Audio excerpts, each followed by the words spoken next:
कोल्हापूर येथील कळंबा कारागृहात नेमकं चाललंय तरी काय?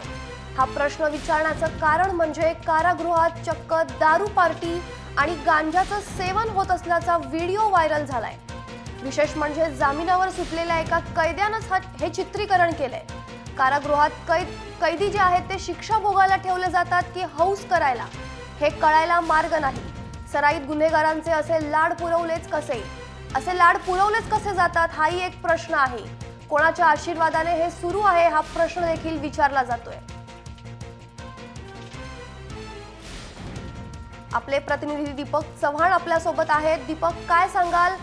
हा जो एक प्रकार कारागृहात चाललेला आहे नेमकं काय आहे?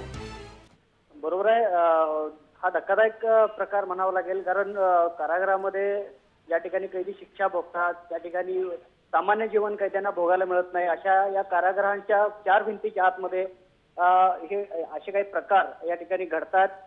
हे खरोखरच धक्कादायक प्रकार आहे आणि विशेष म्हणजे एका सुटलेल्या कैद्यानंच हा व्हिडिओ एका पुनर्वसित म्हणजे कैद्यांचं पुनर्वसन करणाऱ्या एका संस्थेला हा व्हिडिओ त्यांनी दिलेला आहे आणि तो व्हिडिओ आता व्हायरल झालेला आहे। मात्र एकंदरीतच हा प्रकार पाहिला तर फार धक्कादायक प्रकार आहे आणि मात्र कळंबा प्रशासन याबाबत कुठलीही जबाबदारी घ्यायला तयार नाही आणि त्यांनी सुद्धा या आमच्या कारागृहातल्या गोष्टी नाही आहेत असं त्यांनी स्पष्टपणे सांगितलेलं आहे।